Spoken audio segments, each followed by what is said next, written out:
Hello everyone, welcome back to Sugarbombed's new series, Elements of Elder Scrolls, in which we'll be discussing certain aspects of each Elder Scrolls game's design and design philosophy, of which I would personally like to be applied to the next entry in the series. Today we'll be talking about experience over features.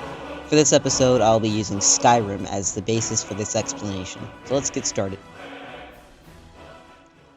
If you've ever watched any of Todd Howard's Dice Talks or the speech he did at George Mason University, you'll know this key philosophy for how they go about making their games. It's like, I shot a rocket into fucking space!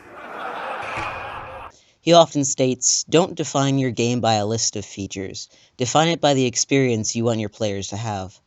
This holds true for every game they've released. You can often summarize each game quite well by explaining the experience that you've had, as I will right now with Skyrim. The place that I like to start with this is the famous emerging moment that they've snuck into about every game they've done. In Skyrim, when you emerge out of that beginning dungeon, you may feel quite overwhelmed, but not just by the near incomprehensible expanse of the world, but by the mixture of flavor, sounds, graphics, and memories of events past. You walk out as Alduin roars behind you. You notice the snowy mountain caps with fog clouding the upper regions, giving you the idea of their size. You see the forest below you. Your comrade mentions a warm village just due south of here. The beautiful soundtrack by Jeremy Soule really glues it all together. And the words that your comrade says to you before you continue walking, you can tell that Bethesda put a lot of thought into this one piece of dialogue. How do you communicate to the player that, while there is a main story that you can follow, what we really encourage you to do is to walk around, pick flowers, fight bears, traverse dungeons? I'll tell you how. Quote, we should split up for now. I'll meet you in Riverwood. End quote. Those words, they did more to the players than you may think. While I commend Morrowind for sort of dropping you into a world with a single journal entry as a way to explain to you that you can literally go off and do what you want, I still have to give Skyrim props for this one piece of dialogue. So that's what you do. The game told you to go off and do whatever, so you did. You walk down to the 3 stones. Pick one, anyone. You gain a buff that you know will come in handy later on. You travel further down. The quiet river flows next to you as you skim its edges for flowers. You look behind you and you see faint signs of civilization. And then you look in front of you. A mountain. You can go there if you want, or you can go east into a forest to search for more flowers. There's a cave nearby as marked on your compass. As you continue to travel, night will grip its hands on the continent of Tamriel. Something happens to you.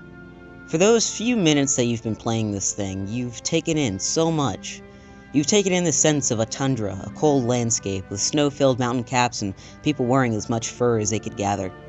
You feel, as a player, the need to seek a warm fire and somewhat to converse with people.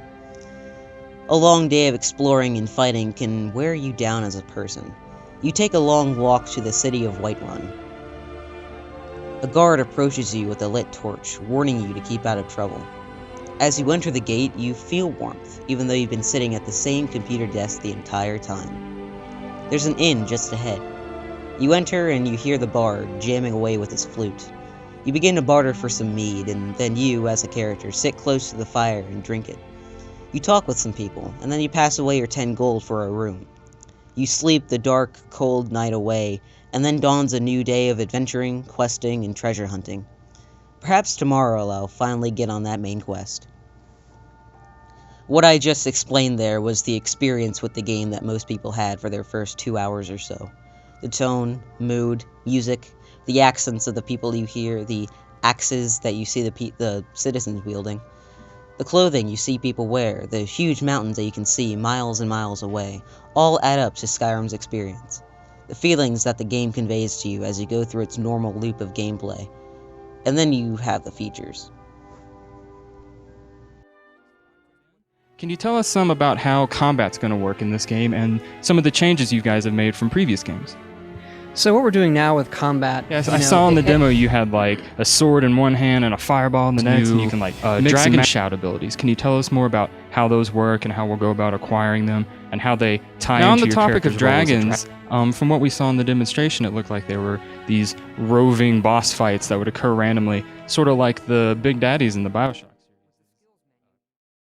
You would think that the marketing for this game would focus on the experience, but no.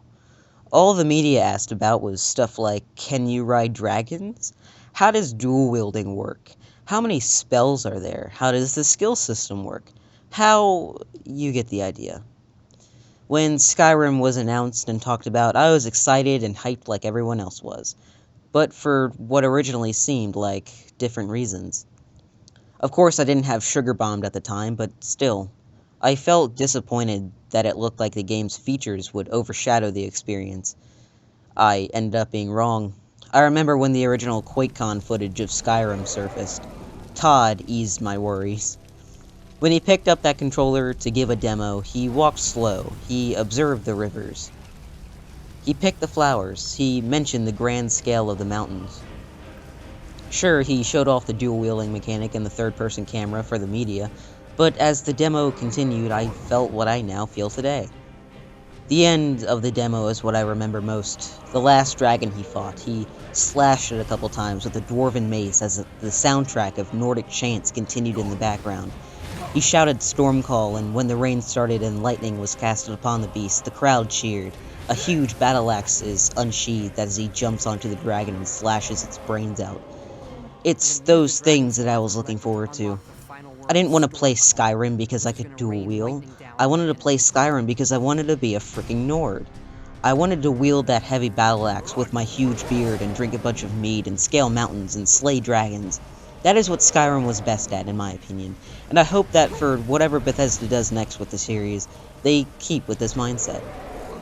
Putting the player's feelings and experience with the game before the feature list. Thank you all for watching. Don't forget to like this video if you agree with me, and subscribe to Sugarbombed. I have one more video after this speaking about Elder Scrolls, as well as a video for me every week after that. There's all sorts of other types of content on this channel too. I urge you to stick around. See you all later.